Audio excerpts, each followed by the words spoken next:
السلام عليكم ورحمة الله وبركاته. طلبنا الأعزاء، إن شاء الله اليوم مع درس جديد من برنامج الباوربيونت. إن شاء الله الدرس اليوم بتلخص في 3 شرايح. بنبدأ نتعامل مع الشرايح مع بعض زي ما اتعلمنا. نفتح مع بعض البرنامج، وأول شيء زي ما بنشوف جوه البرنامج بنضغط لإضافة الشريحة الأولى، نضغط ونبدأ نفرغ الشريحة،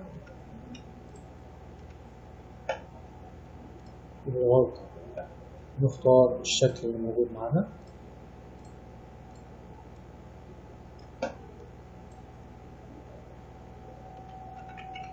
نكمل الكتابة اللي جواه،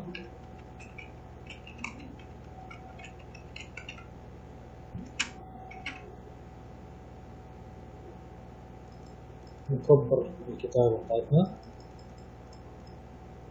نخلي اللون أسود، تعبئة الشكل أبيض، والمخطط التفصيلي اللي هي الحدود الخارجية للشكل باللون أسود، نكبر الوزن زي ما موجود معانا وورد أرت اللي ظل، فنختار وورد أرت اللي ظل زي كده، نبدأ نكتب الكتاب بناء خريطة العمل.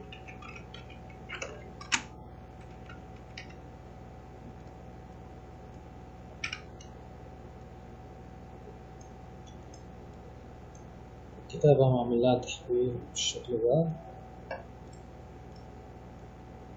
وفي معانا صورة، إدراج الصور، نختار الصورة اللي موجودة معايا،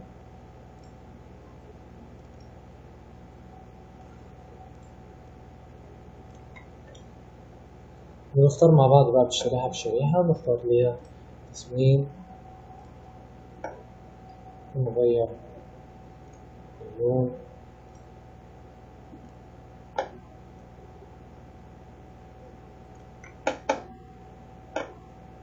نعمل الانتقالات،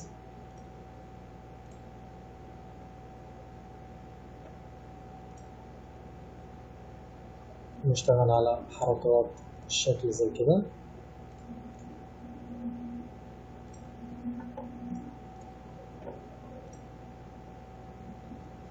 شريحة جديدة من الصفحة الرئيسية، شريحة جديدة فارغ، ونبدأ نشتغل على الشريحة الثانية. رقم 2 نشتغل على الأشكال، نفتح نضيف الشكل اللي موجود معانا،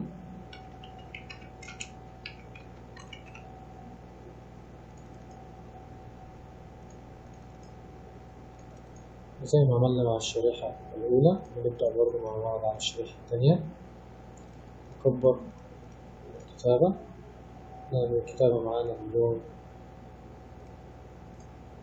المناسب يكون بالنسبة لنا، ونبدأ نشتغل على المخطط التفصيلي وتعبئة النص.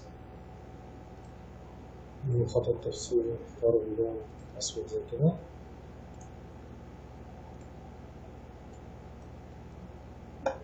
نضيف الشكل اللي موجود معنا كمان، نضيف الشكل زي كده، ونبدأ نكتب جواه الكتابة.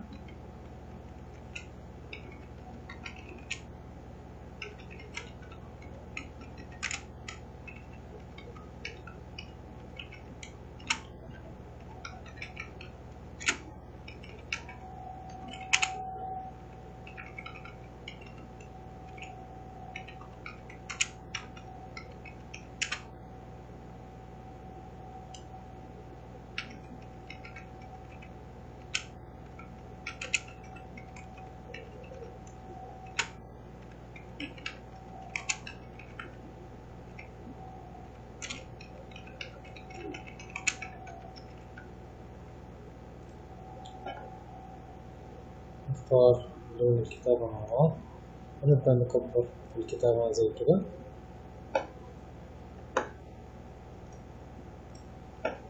نبدأ نختار الشريحة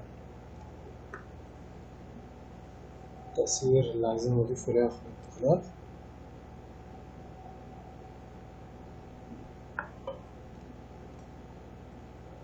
الحركات نبدأ نختار حركات زي كده، الشريحة التانية بنفس الطريقة،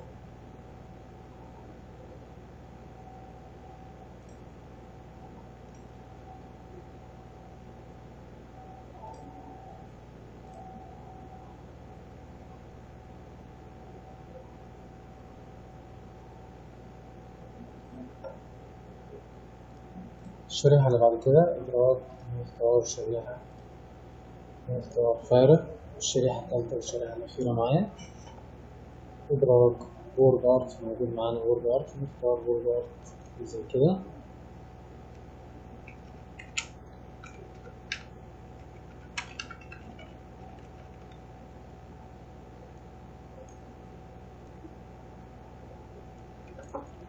نكمل الكتابة، نرسم مربع نص، نكمل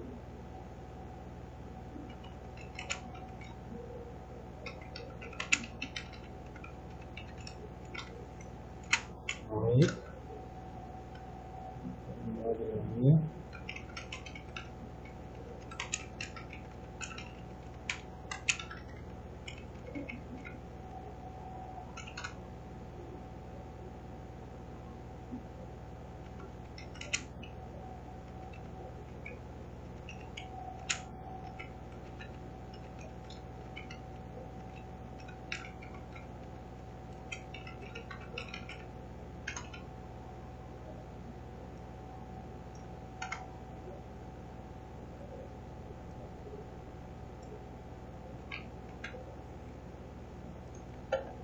نكبر الكتابة، نبدأ نعمل الحركات.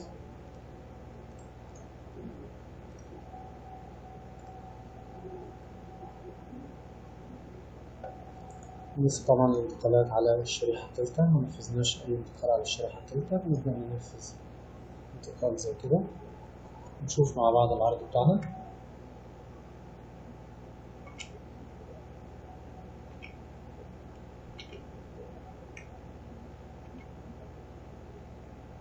زي ما احنا شايفين الحركات بتظهر معايا والانتقالات.